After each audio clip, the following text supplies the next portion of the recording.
आज हम पढ़ेंगे कि रिलेशन और फंक्शन में क्या चीजें इंपॉर्टेंट हैं और कैसे इसको हम कवर कर सकते हैं, जिससे कि जेई में या फिर बोर्ड में हमें कैसे हेल्प मिले। तो आज इसको हम डिटेल में सीखेंगे रिलेशन एंड फंक्शन के बारे में कि कहाँ से क्वेश्चन कैसे बन सकते हैं और हम कैसे उसको किस अप्रोच से सॉल्व कर सकते हैं। इसमें जो टॉपिक्स हैं हमारे पास, एक तो हमें पढ़ने होते हैं कि रिलेशन क्या है, और इसको पढ़ने से पहले थोड़ा सा हमें कार्टेशियन प्रोडक्ट के बारे में पढ़ना पड़ता है और टाइप्स ऑफ रिलेशन पढ़ने होंगे, equivalence relation and last one is, फिर यहाँ पे हम पहुंचेंगे फंक्शन पे। तो फंक्शन को डिटेल में पढ़ सकते हैं कि डिटेल में क्या क्या चीजें हमसे पूछ सकती हैं, फंक्शन के बारे में क्या क्या चीजें आ सकती हैं। ठीक है, तो पहले शुरू करते हैं रिलेशन से। जब हम रिलेशन को पढ़ना स्टार्ट करते हैं तो रिलेशन में सबसे पहले हमारे पास आता है कार्टेशियन प्रोडक्ट। तो कार्टेशियन प्रोडक्ट में जो कार्टेशियन प्रोडक्ट होता है उसकी डिफिनेशन जैसा कि हम पढ़े हैं, ए क्रॉस बी क्या होता है, set of all the possible ordered pair such that A हमारा ए से होता है एंड जो बी होता है वो बी से बिलोंग करता है। ये हमारी डिफिनेशन कहती है। तो कार्टेशियन प्रोडक्ट में जो क्वेश्चंस है वो कहाँ से पूछे जा सकते हैं। एक तो कार्टेशियन प्रोडक्ट की प्रॉपर्टी, क्या क्या प्रॉपर्टी होती है। हमें पता है कि अगर हमारे पास सेट ए में m एलिमेंट्स हैं और सेट बी में टोटल एलिमेंट्स हैं n, suppose a and b are finite sets, set A has m elements and set B has n elements, then जो कार्टेशियन प्रोडक्ट में एलिमेंट्स होंगे वो होंगे mn। वो A क्रॉस B में भी mn होंगे और B क्रॉस A में भी mn होंगे। तो एक तो ये है कि ठीक है, अगर हम केवल A की बात करें, हमारे पास m एलिमेंट्स हैं, तो अगर हम A क्रॉस A में एलिमेंट्स की बात करें तो A क्रॉस A में कितने एलिमेंट्स हो जाएंगे हमारे पास, m into m that is m square. ऐसे ही B क्रॉस B में जो हमारे पास एलिमेंट होंगे वो कितने होंगे, n स्क्वायर। तो ये तो हुआ इसी कार्डिनलिटी, मतलब नंबर ऑफ एलिमेंट्स कैसे हैं। दूसरा एक प्रॉपर्टी ये होती है कि अगर जो हमारा A क्रॉस B है क्या वो B क्रॉस A के इक्वल होता है, तो ये हमारा जनरली नहीं होता है। और अगर A cross B cross A के इक्वल हुआ तो हमारा क्या हो जाएगा, A इक्वल टू B होना पड़ेगा। ये ट्रिवियल केस है, अगर आप ये A इक्वल टू B होगा तभी A cross B cross A के इक्वल होगा। अब इसमें एक क्वेश्चन बनता है जो कि बहुत ही इंपॉर्टेंट है, वो ये है कि अगर एक सेट A है और एक सेट B है, अगर दोनों में ना जो नंबर ऑफ एलिमेंट्स हैं वो कॉमन है कुछ, वो आपके पास ये A सेट है, ये सेट B है, सपोज n एलिमेंट्स कॉमन है इसमें।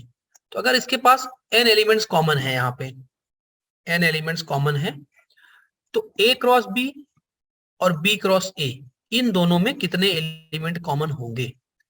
तो हमें पता है कि पहले तो A और B में अगर n कॉमन है तो वो पेयर में बन जाएंगे। तो A क्रॉस B और B क्रॉस A में कितने कॉमन होंगे, इसको हम लिखेंगे कैसे, A क्रॉस B और B क्रॉस A, इसमें जो कॉमन होंगे वो कितने एलिमेंट होंगे, n स्क्वायर। ये एक बहुत ही अच्छा क्वेश्चन इस पे बनता है, हमेशा पूछता भी है। क्वेश्चन कैसे पूछेगा, ऐसे दे देगा n a intersection b equal to जैसे 5 है, then find n a cross b intersection b cross a equal to 25 हो जाएगा। ये number of elements common a cross b और b क्रॉस a में कितने कॉमन है। तो ये चीजें हैं। और एक क्वेश्चन जेई में ये भी पूछता है कि जैसे हमारे पास ए है, सपोज इंटरवल है ये 0 to 1 रियल लाइन पे, तो ए क्रॉस ए क्या होगा। तो देखिए ए क्रॉस ए क्या होता है ना, पेयर में होता है, ए कॉमा ए टाइप का। तो हमारा ये जो होता है वो पॉइंट होता है प्लेन में, और ये सब जो पॉइंट थे हमारे वो रियल लाइन पे हैं, एक लाइन पे एक डायमेंशन में। ये 1D है, 1 डायमेंशन। और ये जो पॉइंट्स हैं वो 2D प्लेन में है। तो हमारा ए क्रॉस ए करने का मतलब होता है कि एक डायमेंशन बढ़ गई। तो मतलब आपको एक्स पे भी 0 से 1 तक जाना है, हालांकि 0 और 1 को नहीं लेना है, 0 से लेके 1 तक, ये 1 है तो ये 0। और वाई एक्सिस पे भी आपको 0 से लेके 1 तक जाना है। तो ये एक बन जाएगा रेक्टेंगल, ये रेक्टेंगल बन जाएगा, लेकिन इसमें 4 पॉइंट्स मिसिंग होंगे। कौन कौन से पॉइंट मिस होंगे?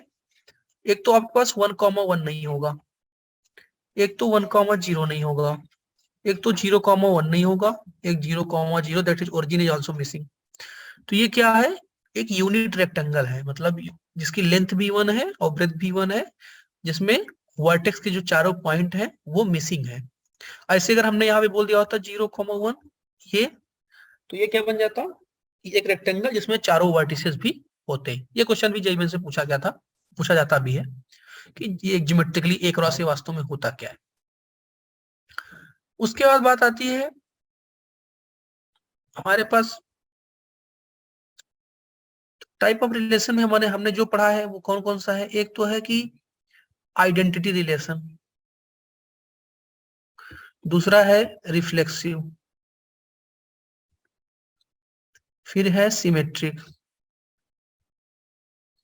और लास्ट वन इज ट्रांजिटिव। ये तीनों को मिला के हम बोलते हैं इक्विवेलेंस।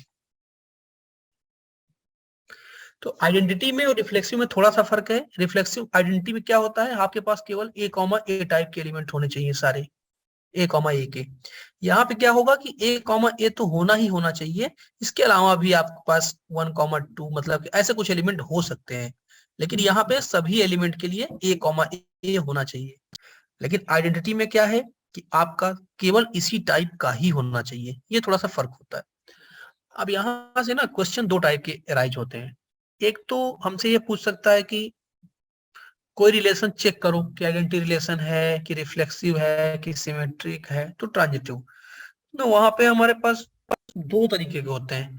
जैसे एक होता है हमारे पास फाइनाइट सेट और एक है इनफाइनाइट सेट।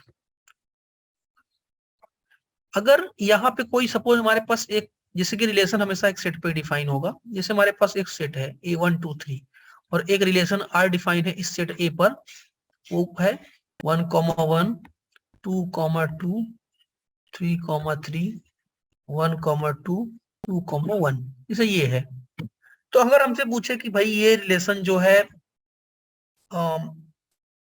सिमेट्रिक है कि नहीं या फिर रिफ्लेक्सिव है कि नहीं, तो हमारे पास तीन एलिमेंट्स हैं केवल 1 2 3। हमने सभी प्रकार से कॉम्बिनेशन यहाँ पे देख रखे हैं कि 1,1 है 2,2 है, फाइनाइट है, आराम से चेक कर सकते हैं। लेकिन जब हमें प्रूफ करना हो ना कि ये रिफ्लेक्सिव है सिमेट्रिक है या फिर इनफाइनाइट सेट में, तो वहां पे क्या है कि आप एक एक एलिमेंट के लिए नहीं कर सकते, क्योंकि नंबर ऑफ एलिमेंट्स बहुत ज्यादा है, इनफाइनाइट है, तो आप चेक नहीं कर सकते ऐसे। तो वहां पे हमें एक जनरल एलिमेंट लेना पड़ता है हमेशा।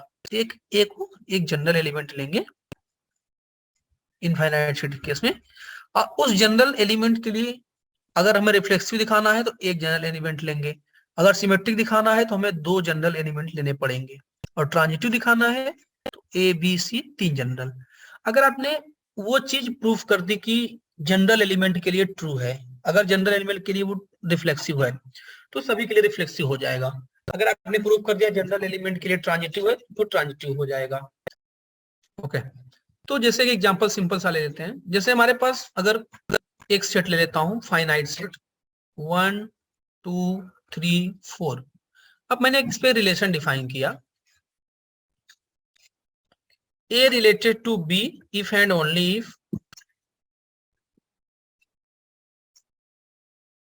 if and only if A minus B is even।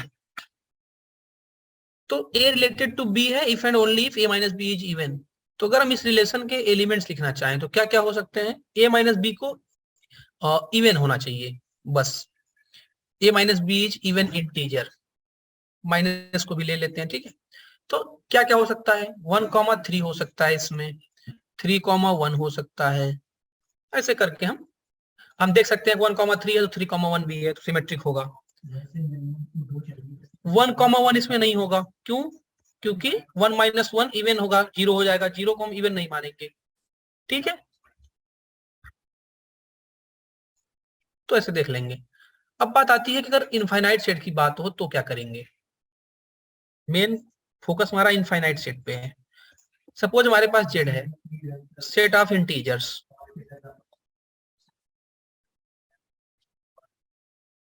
तो सेट ऑफ इंटीजर्स में अगर हमें ये प्रूव करना हुआ कि रिफ्लेक्सिव, सिमेट्रिक, ट्रांजिटिव, जैसे कि एक रिलेशन में डिफाइन कर देता हूं कि A related to B if A minus B is multiple of 5, तो ये रिलेशन हमारा डिफाइन हो गया जेड पे कि दो इंटीजर तभी रिलेटेड होंगे जब a माइनस बी क्या हो, 5 का मल्टीपल हो। तो यहाँ पे जैसे हमें रिफ्लेक्सिव का देखना है तो हम देख लेते हैं किसी एक एलिमेंट के लिए कि पहले a रिलेटेड टू a है कि नहीं। a कोई भी एलिमेंट एक जनरल एलिमेंट है, तो a माइनस a कितना आएगा, 0, और 0 हमेशा क्या है, 0 is multiple of 5, 0 is multiple of 5। तो यहां से हम बोल सकते हैं कि a रिलेटेड टू a, और a तो कोई भी जनरल एलिमेंट हो सकता है, तो ये क्या हो गया, रिफ्लेक्सिव। सिमिलरली अगर a minus B is multiple of 5, तो क्लियरली b माइनस ए भी मल्टीपल ऑफ 5 होगा, क्योंकि जस्ट माइनस साइन लगने से मल्टीपल तो रहेगा ही 5 का। तो a माइनस बी मल्टीपल है 5 का, तो b minus A is also multiple of 5। तो इसका मतलब अगर a रिलेटेड टू b है तो b रिलेटेड टू a है, तो ये भी हो गया हमारे पास कि सिमेट्रिक है। ऐसे ही हम ट्रांजिटिव के लिए चेक कर सकते हैं कि a minus B is multiple of 5, b minus C is multiple of 5। तो हमें पता है कि अगर दो नंबर 5 के मल्टीपल है तो उनका सम भी क्या होगा, 5 का मल्टीपल, तो b से b कैंसिल हो जाएगा, a minus C is multiple of 5। तो हमने यहाँ पे अगर सिमेट्रिक हमको देखना हुआ तो हमने दो इंटीजर्स लिए a और b जो कि जनरल इंटीजर्स थे कोई भी, और हमें ट्रांजिटिव देखना हुआ तो हमने a b और c लिया कोई तीन जनरल इंटीजर्स, और उसके लिए शो कर दिया तो सभी के लिए प्रूफ हो गया। तो ये एक टेक्निक होता है चेक करने का in the case of infinite sets. अब कुछ क्वेश्चंस आपको एराइज होंगे number of relations, number of relation. तो नंबर ऑफ रिलेशन में पहले सबसे पहले स्टार्ट कहां से होता है कि अगर हमारे पास ए में सपोज m एलिमेंट्स हैं और b में n एलिमेंट्स, तो सबसे पहली बात कि a से b में हम कितना रिलेशन डिफाइन कर सकते हैं, या फिर b से a में। तो ये हमारा फॉर्मूला होता है 2 टू द पावर mn। जैसे a में हमारे पास 5 एलिमेंट हैं और b में हमारे पास 6 एलिमेंट हैं, तो 2 टू द पावर 30। इतने रिलेशन, इतने तरीके से रिलेशन को डिफाइन किया जा सकता है a से b में और सेम b से a में। मतलब number of relation from a to b and number of relation from b to a both are same. एक तो यहाँ से एकदम बेसिक हुआ m से n, ठीक है। अब आता है कि नंबर ऑफ रिफ्लेक्सिव रिलेशन कैसे होंगे, तो उसका भी फॉर्मूला है number of reflexive relation 2 to the power I think n square minus n होता है, एंड सिमेट्रिक रिलेशन का जो होता है 2 to the power sigma n, that is 2 to the power n plus 1/2 ऐसे। तो ये सब फॉर्मूले आपको याद होने चाहिए। सबसे लास्ट में जो आता है ना मोस्ट इंपॉर्टेंट चीज, वो है number of equivalence relation, number of equivalence relation. ये जो है ना ये इंपॉर्टेंट है, नंबर ऑफ इक्विवेलेंस रिलेशन कितने होंगे। तो नंबर ऑफ इक्विवेलेंस रिलेशन किसी सेट में निकाला जाता है कि जैसे सेट में दो एलिमेंट हैं तो इस पे नंबर ऑफ इक्विवेलेंस रिलेशन कितने होंगे। तो जो हम फाइंड करते हैं नंबर ऑफ इक्विवेलेंस रिलेशन, वो फाइंड कैसे करते हैं। जैसे हमारे पास ए में 3 एलिमेंट हैं, तो हमें बताना है कि इसमें कितने होंगे।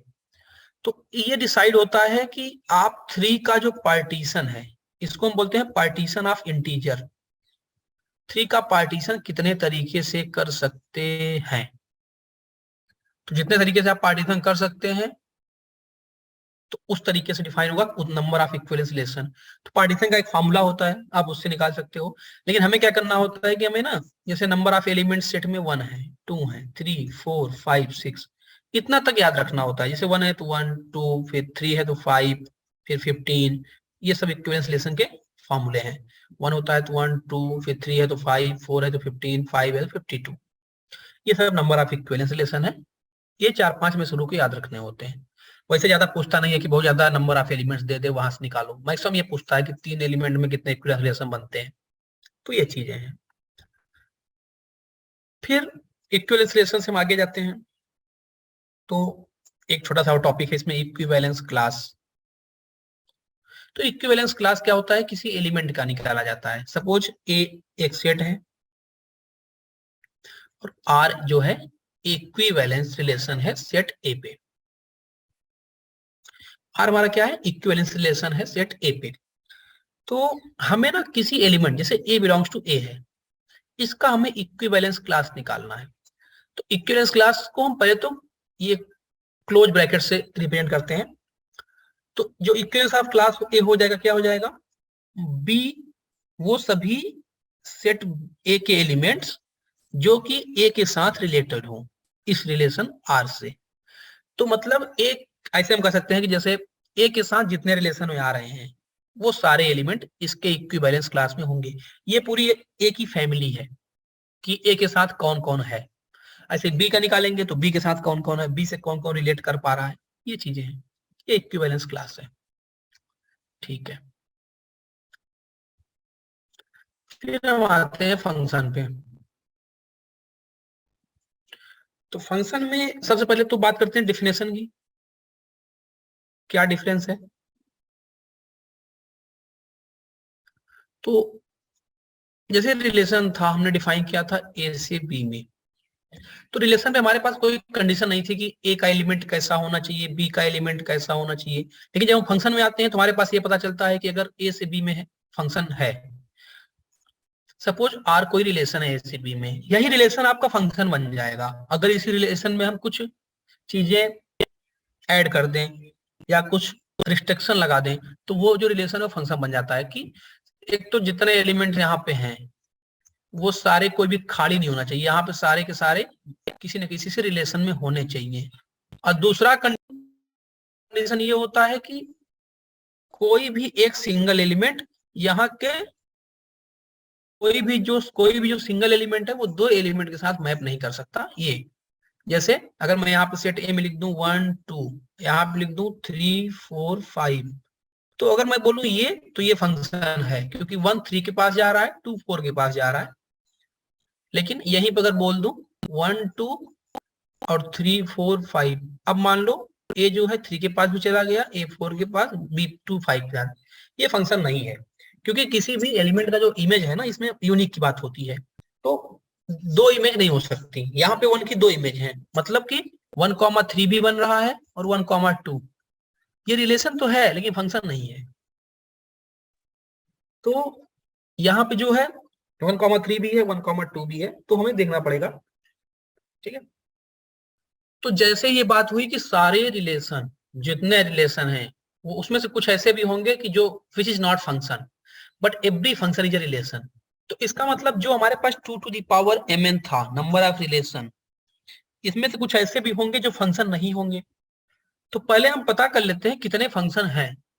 तो अगर ए से बी में, सपोज हमारे पास ए में नंबर ऑफ एलिमेंट्स हैं m और बी में जो नंबर ऑफ एलिमेंट्स हैं वो n है। तो अगर ए से बी में हमें देखना हो कि नंबर ऑफ फंक्शंस कितने हुए, A to B number of functions A to B, तो वो होते हैं n to the power m। तो ये तो हुए फंक्शन, और नंबर ऑफ रिलेशन कितने हुए 2 to the power mn। तो अगर हम 2 to the power mn में n to the power m minus कर दें तो ये हमारा हो जाएगा कि relation which are not function, which are not function. मतलब कुछ वो ऐसे रिलेशन, ये नंबर ऑफ जो रिलेशन आया, क्या आया कि ऐसे रिलेशन जो कि फंक्शन नहीं है, क्योंकि हमने टोटल नंबर ऑफ रिलेशन में ये फंक्शन वाले माइनस कर दिए हैं, तो वो सारे रिलेशन बचे जो फंक्शन नहीं है। अब एक आता है कि आप ग्राफिकल अप्रोच से देख सकते हैं कि फंक्शन है कि नहीं। जैसे मैं बोलूं ये x² + y² = 1, हम जानते हैं कि ये सर्कल का इक्वेशन है, यूनिट सर्कल जिसका रेडियस 1 है और सेंटर 0,0, ऐसा कुछ ग्राफ बनता है। तो अगर हम एक वर्टिकल लाइन खींचें, वर्टिकल लाइन, तो यहाँ पे एक तो यहाँ पे कट करेगा, एक तो यहाँ पे, और x की वैल्यू कुछ होगी। तो आपको एक x के लिए ना 2 y मिल रहा है, एक यहाँ पे एक यहाँ पे, मतलब एक x के लिए आपको एक y1 मिल रहा है, एक y2, और ये फंक्शन के लिए पॉसिबल नहीं है। तो ये फंक्शन नहीं हो सकता क्योंकि x जो है y1 पे भी जा रहा है, x y2 पे।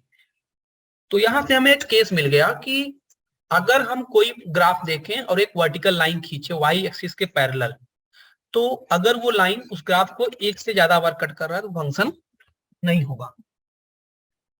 ऐसे ही जब हम ये देखते हैं फंक्शन पढ़ेंगे उसमें भी ग्राफिकल अप्रोच हमारा रहेगा, वहां भी आसानी से ग्राफ से बता सकते हैं कि फंक्शन 1 1 है कि नहीं या ऑन टू है कि नहीं है, वहां से हम देख सकते हैं।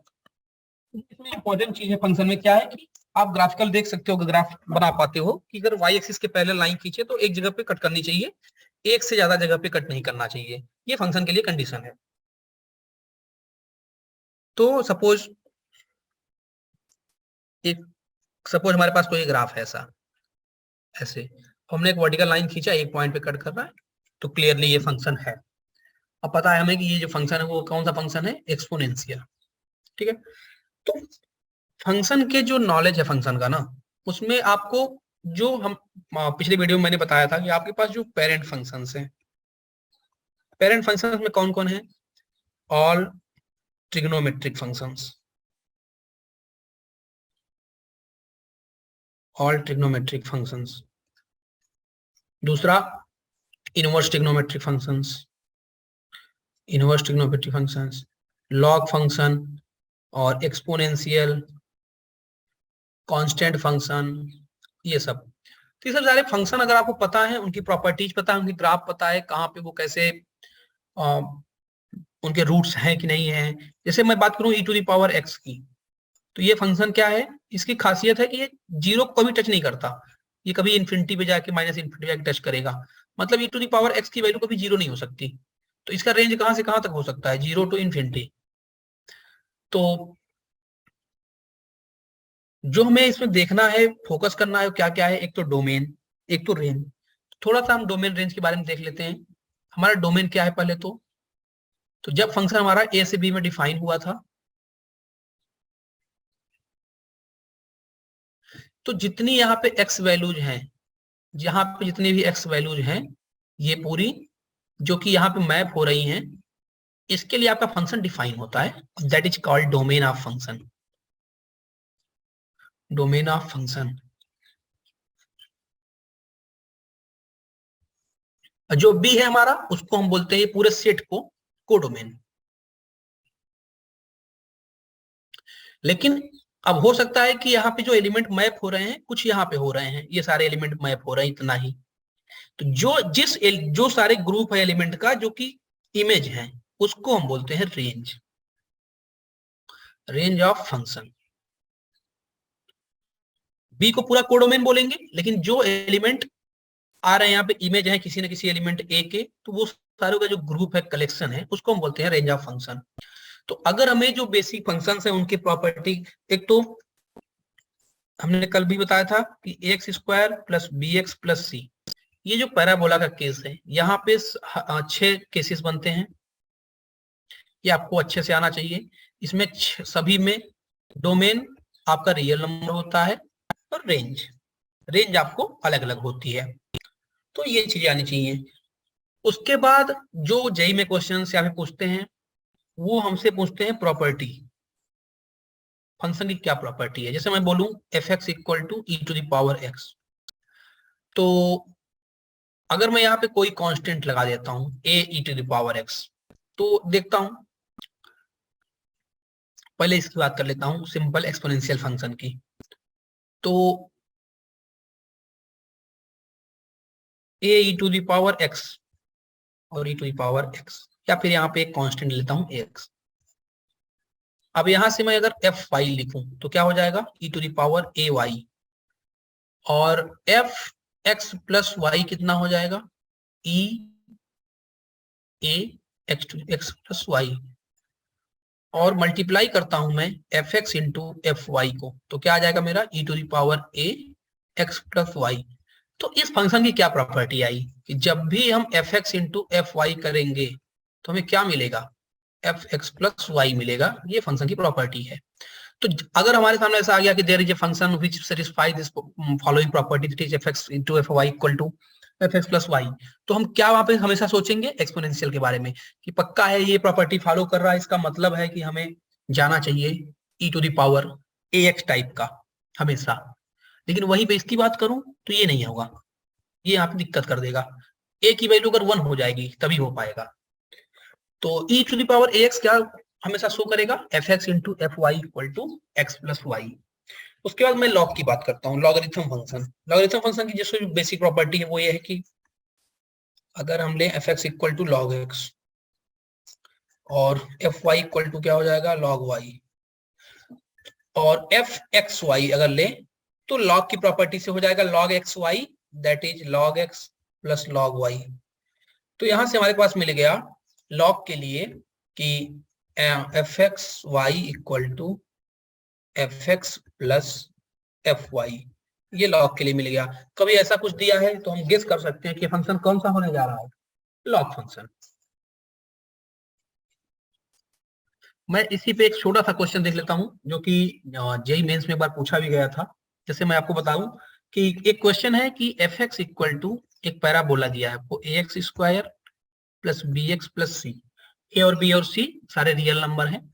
एक कंडीशन गिवन है कि A plus C plus A plus B plus C की वैल्यू कितनी है 3 है, और एफ एक्स प्लस वाई की value F x plus F Y plus x Y ये गिवन है।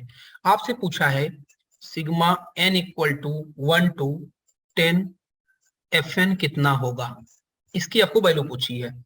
आपको क्या दे रखा है, फंक्शन दे रखा है। आपसे क्या पूछा है कि 1 से लेकर 10 तक की वैल्यू बताइए।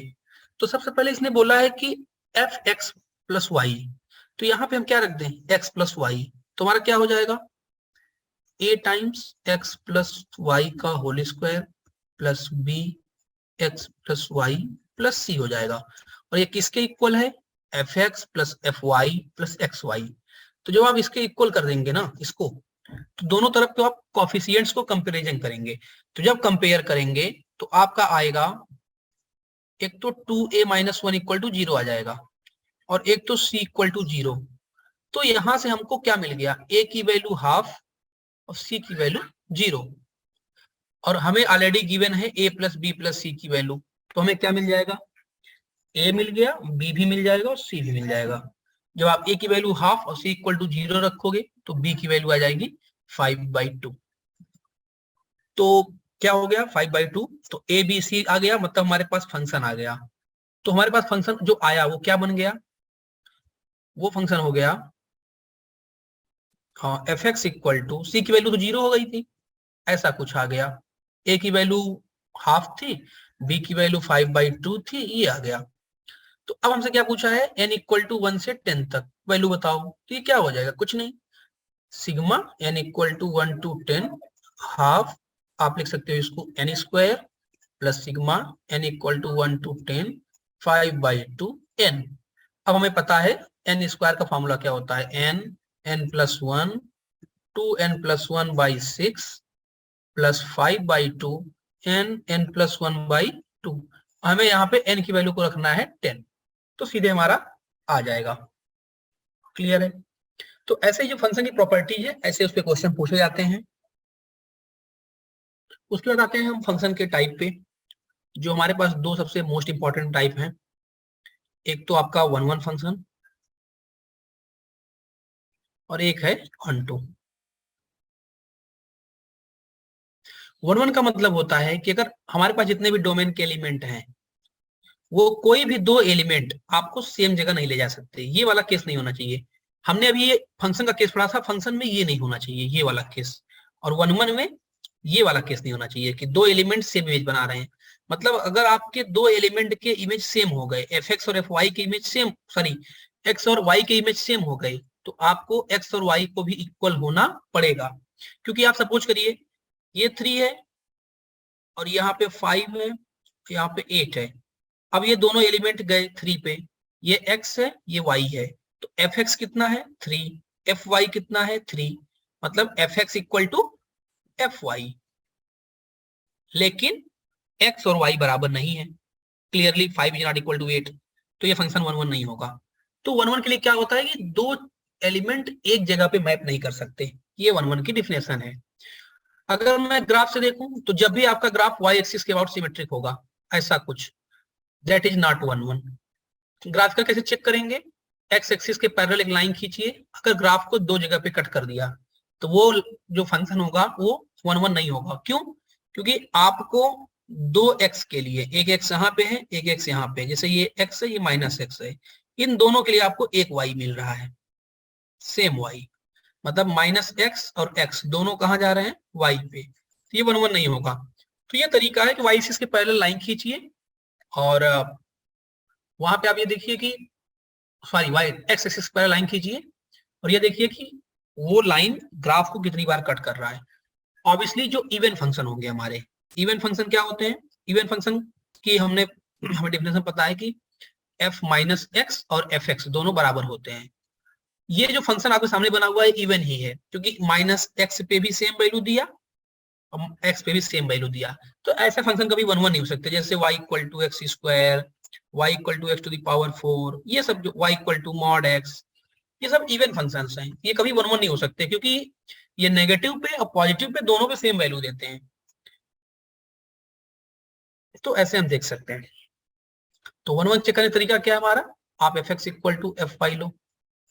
अब इसमें हम देखते हैं कुछ फंक्शन जो कि हमेशा 1 1 होते हैं, जैसे एक तो मैं लीनियर फंक्शन की बात करूं, लीनियर फंक्शन मतलब जो कि हमारा लाइन होता है y equal to A X plus B, ये आपका लीनियर होगा हमेशा। उसके बाद आपके क्यूबिक फंक्शन जैसे y equal to X cube, ये भी 1 1 होता है, ठीक है। और y equal to E to the power X. अब एक बात सामने ये आती है ना कि अगर फंक्शन इंक्रीजिंग है, कंटिन्यूसली इंक्रीजिंग है या फिर डिक्रीजिंग है, स्ट्रिक्टली इंक्रीजिंग या फिर स्ट्रिक्टली डिक्रीजिंग, तो फंक्शन हमेशा 1 1 होगा। जैसे ये फंक्शन हो गया और ये फंक्शन, ये देखिए कंटिन्यू इंक्रीज कर रहा है, तो ये हमेशा 1 1 होगा, क्योंकि जैसे आप यहाँ पे कोई एलिमेंट लोगे ये इस पे मैप करेगा, आप जैसे ही थोड़ा सा आगे बढ़ोगे तो ये तुरंत दूसरे एलिमेंट मैप करेगा, मतलब आपने डिफरेंट डिफरेंट एलिमेंट लिए तो डिफरेंट डिफरेंट पे मैपिंग चली गई, तो 1 1 होगा। सिमिलरली जब आपका ग्राफ लगातार डिक्रीजिंग हो तब भी फंक्शन 1 1। तो ये स्लोप की बात हो गई, ये तो एप्लीकेशन ऑफ डेरिवेटिव का मामला है, जब एफ डैश ग्रेटर देन 0 या फिर F dash x less than 0, तो ये चीजें हैं। जैसे अब कांस्टेंट फंक्शन है एफ एक्स इक्वल टू के, तो ये कैसे बनेगा, ऐसे बनेगा। अब ये कई सारे एक्स के लिए एक ही वैल्यू दे रहा है, हर एक्स के लिए एक ही वैल्यू, तो ये क्या होगा, 1 1 नहीं होगा, तो ये आपका 1 1 हो गया। अब बात आती है कि नंबर ऑफ 1 1 फंक्शन कैसे निकालेंगे हम, ये एक बहुत ही अच्छा क्वेश्चन है। तो सपोज हमारे पास ए में m एलिमेंट्स हैं और बी में हमारे पास n है, तो नंबर ऑफ जो 1 1 फंक्शन होगा, इसको हम इंजेक्टिव भी बोलते हैं। नंबर ऑफ 1 1 फंक्शन क्या होता है, अगर m की वैल्यू n से ज्यादा हुई तो कभी भी 1 1 हो नहीं पाएगा। क्यों? क्योंकि आप देख सकते हैं अगर इधर ज्यादा एलिमेंट हुए 1 2 3, इधर ले लेते हैं 4 5, ये इस पे जाएगा तो पक्का फंक्शन होने के लिए इन दोनों को यहाँ पे जाना पड़ेगा और ये 1 1 नहीं होगा। तो जब भी लेफ्ट वाले सेट में एलिमेंट ज्यादा होंगे तो 1 1 नहीं होगा। हाँ, अगर n में ज्यादा हो तो 1 1 होगा और ये होगा npm। npm क्या होता है, फॉर्मूला होता है factorial n upon factorial n minus m, ठीक है। और अगर दोनों बराबर हो गए कि दोनों में एलिमेंट बराबर हैं तो सिंपल फैक्टोरियल n, ये होता है हमारा नंबर ऑफ इंजेक्टिव मैपिंग या फिर number of 1 1 function from set a to from set b। Set a has m elements, set b has n elements. If value of m is greater than n, then number of 1 1 function is 0. If n is greater than m, then npm, and when both are equal, then factorial n. ये होता है हमारा injective mapping. अब बात करते हैं on to function की। तो ऑन टू का सीधा मतलब है कि अगर आप 1 1 में कुछ फंक्शन हम और देख लेते हैं, 1 1 में कुछ फंक्शन जैसे लीनियर रेशनल फंक्शंस, डिनोमिनेटर 0 नहीं होना चाहिए, मतलब x की वैल्यू माइनस डी बाई सी नहीं होनी चाहिए, डोमेन तभी एग्जिस्ट करेगा डोमेन में। और ये फंक्शन हमेशा क्या होता है, 1 1 होता है। जो आपके ग्रेटेस्ट इंटीजर फंक्शन है ये सब 1 1 नहीं होते, क्योंकि 1.5 आप लोगे तब भी 1 ही आएगा, 1.6 लेंगे तब भी 1 ही आएगा, ये सब फंक्शन 1 1 नहीं है। तो अब बात करते हैं ऑन टू फंक्शन की, एक बार देख लेते हैं। अच्छा, जो फंक्शन वन वन नहीं होंगे उनको मेनी वन बोलते हैं। ऑन टू फंक्शन देख लेते हैं, इनको सर्जेक्टिव भी बोलते हैं। ऑन टू का मतलब होता है कि अगर आपका सपोज ये एक सेट है ए और एक बी, ए से बी में आपके जा रहे हैं एलिमेंट, ये फंक्शन है एफ, तो यहां पर बी में कोई भी एलिमेंट बचना नहीं चाहिए खाली, कि जो कि ए के एलिमेंट का इमेज ना हो। सारे एलिमेंट का यहाँ पर ए में प्री इमेज होना जरूरी है। आप यहाँ पे कोई भी एलिमेंट लें तो उसके corresponding there exist a pre image in A such that, अगर आपने यहाँ पे y लिया तो यहाँ पे एक x एग्जिस्ट करना चाहिए जिससे एफ एक्स इक्वल टू क्या हो जाए y। दूसरे वर्ड में बोले तो ये जो कोडोमेन है हमारा, कोडोमेन, ये इक्वल हो जाता है रेंज के। तो अगर किसी फंक्शन का, जैसे मैंने फंक्शन ले लिया F x equal to sine X, function मान लो हमने लिया real number to real number, तो क्लियरली ये फंक्शन ऑन टू नहीं होगा, क्योंकि हमें पता है साइन एक्स की जो रेंज होती है वो -1 से 1 होती है, और यहाँ पे कोडोमेन दे रखा है पूरा का पूरा रियल नंबर। तो रियल नंबर में बहुत सारे ऐसे एलिमेंट होंगे जो कि किसी के इमेज नहीं है, जैसे मैंने रखा 2, तो अब यहाँ पे धरती पे कोई भी ऐसा एक्स नहीं है जिसका इमेज यहाँ पे 2 हो जाए, तो ये ऑन टू नहीं है। लेकिन अगर मैं यही फंक्शन लिख दूं r2 - 1 to 1 F x equal to sine X, तो ये फंक्शन जो है वो क्या हो जाएगा, ऑन टू हो जाएगा, क्योंकि यहाँ पर कोडोमेन और रेंज दोनों सेम है, -1 to 1 है। ये मतलब होता है। अब फिर इसमें भी आता है केस की number of onto function कितने होंगे, नंबर ऑफ ऑन टू या फिर सर्जेक्टिव मैप्स कितने होंगे। अगर लेफ्ट में एलिमेंट ज्यादा है तो कोई दिक्कत नहीं है, सपोज ये ए है, यहाँ पे m एलिमेंट्स, यहाँ पे n, फंक्शन इधर से इधर जा रहा है। तो पहले बात कर लेता हूं कि अगर n ज्यादा हो गया तो क्या होगा। अगर सपोज हमारे पास n ज्यादा हो गया, n is greater than m, देख लेते हैं, यहाँ पे एक 2 एलिमेंट ले लेते हैं, यहाँ पे 3 ले लेते हैं, तो अब ये ऑन टू नहीं होगा क्लियरली। एक 5 यहाँ पे बचना कंफर्म है। ऑन टू नहीं होगा मतलब इंजेक्टिव, सॉरी इनटू फंक्शन बोलते हैं, जो ऑन टू फंक्शन नहीं होता उसको इनटू फंक्शन, तो वो इनटू हो जाएगा। तो यहाँ पे number of onto function कितने होंगे, 0। अगर m इक्वल टू n तो फैक्टोरियल n। और एक फॉर्मूला होता है कि अगर लेफ्ट में ज्यादा हो जाए तो उसका फॉर्मूला क्या होता है, n to the power m minus nc1 n-1 की power m minus nc2 n-2 की power m plus nc3 n-3 की पावर m। ऐसे ही जब तक ये 0 नहीं हो जाएगा तब तक हम चलते रहेंगे।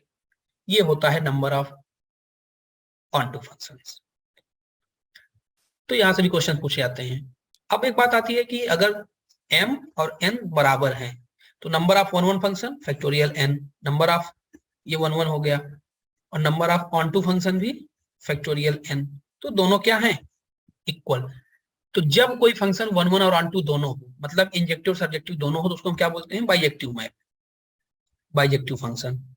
तो number of bijective function from set A to from set B if both have same element, number of element that is n। अगर ए के पास भी n एलिमेंट है और बी के पास भी n एलिमेंट है, तो नंबर ऑफ जो बाइजेक्टिव फंक्शन होंगे वो कितने होंगे, फैक्टोरियल n।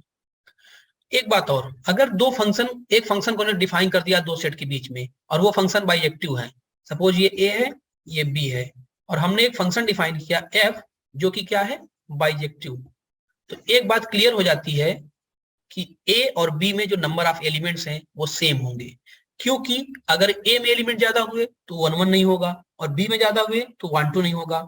इसीलिए a और b में दोनों में नंबर ऑफ एलिमेंट्स क्या हो जाएंगे, सेम हो जाएंगे। ठीक है, उसके बाद कुछ चीजें हम फंक्शन के ग्राफ के बारे में देखेंगे। ग्राफ में हमारे, जैसे हमने पेरेंट्स फंक्शन के ग्राफ देख लिए, तो अब हमें देखना होता है कि इसमें जो ग्राफ ट्रांसफॉर्मेशंस हैं, कि अगर हम x से -x को ले जाएं या फिर fx से -fx ले जाएं तो क्या चेंजेस होंगे, और एफ एक्स से मॉड एफ एक्स कर दें तो क्या चेंज होगा। ये सब जो ट्रांसफॉर्मेशंस हैं ये बहुत जरूरी है, और ये मैक्सिमम ज्यादा से ज्यादा आपको आगे काम आएंगे कंटिन्यूटी में, डिफरेंशियबिलिटी में, और कॉर्नर पॉइंट्स देखने में, मैक्सिमम मिनिमम में भी काम आएगा। तो ये जितने भी ग्राफ ट्रांसफॉर्मेशंस हैं ये आने मस्ट हैं। जैसे मैं बात करूं e to the power x की, सॉरी बात करूं जैसे मॉड x, तो y equal to mod x हमारा ग्राफ हमें पता है, ये एक पेरेंट्स फंक्शन है, ये y equal to x line होती है, ये y equal to minus x line. अब मैंने कर दिया y equal to x minus 3, तो जैसे ही आपने x में कुछ माइनस किया तो अब ग्राफ उतना ही राइट में चला जाएगा। अब ये x को कहां कट करेगा, 3 पे, और अगर यही मैंने प्लस कर दिया होता तो ये ग्राफ 3 यूनिट शिफ्ट हो जाता राइट में, -3। तो ये एक ट्रांसफॉर्मेशन हुआ। और तो इसी तरीके से 3-4 ट्रांसफॉर्मेशन होते हैं कि x के स्केलिंग में चेंजिंग, या फंक्शन में ही पूरा चेंज। और जैसे भी ये फंक्शन है y इक्वल टू, इसे मैंने 3 ऐड कर दिया तो ये क्या हो जाएगा, पूरा ग्राफ ऊपर उठ जाएगा 3 यूनिट, ये 3 यूनिट का जंप ले लेगा। -3 किया होता तो -3। तो ये सब ग्राफ ट्रांसफॉर्मेशन में आने चाहिए, क्योंकि यहाँ से हम कंटिन्यूटी थोड़ा सा देख पाते हैं, डिफरेंशियबिलिटी देखेंगे, आगे चेक करेंगे, तो वो इंपॉर्टेंट है वहां पर। और डोमेन और रेंज जो होते हैं हमारे, अगर आपको पेरेंट फंक्शंस के डोमेन रेंज पता है तो आप आसानी से फाइंड कर पाएंगे। जैसे अगर मैं बात करूं, आ गया x² माइनस 2x प्लस 3, इसका आप डोमेन बताइए। तो ये कौन सा, इसका पेरेंट फंक्शन क्या होगा, इसका पेरेंट फंक्शन है √x, और हमें पता है कि √x रियल नंबर के लिए तभी डिफाइंड है जब x की वैल्यू ग्रेटर देन 0। तो यहाँ से हम क्या करेंगे, x² माइनस 2x प्लस 3 को ग्रेटर देन 0 कर लेंगे, बस। अब इसको इनइक्वालिटी को सॉल्व करके हम x की वैल्यू फाइंड कर लेंगे, वही हमारा डोमेन हो जाएगा। और रेंज के लिए ये क्वाड्रेटिक फंक्शन है, तो रेंज के लिए 6 केसेस होते हैं, हमने बता रखे, वहां पे हम उस तरीके से रेंज को चेक करते हैं। ऐसे ही जैसे मैंने, हमारे पास फंक्शन आ गया f(x) equal to 1/x² minus 9। अब इसका हमें डोमेन निकालना है, तो हमें पता है कि इसका पेरेंट फंक्शन कौन सा है, 1/x, जहां पे x 0 नहीं होना चाहिए। तो यहाँ पे x² माइनस 9 0 नहीं होना चाहिए, दैट इज x की वैल्यू -3 और 3 नहीं होनी चाहिए। तो इसका डोमेन क्या हो जाएगा, पूरा रियल नंबर, इसमें से -3 और 3 हटा दो। तो अगर आपको पेरेंट फंक्शन की प्रॉपर्टीज पता है तो आप आसानी से डोमेन, रेंज सब कुछ निकाल सकते हैं, कहाँ कैसे क्या हो रहा है। तो ये सब था all about functions. Thank you so much for watching.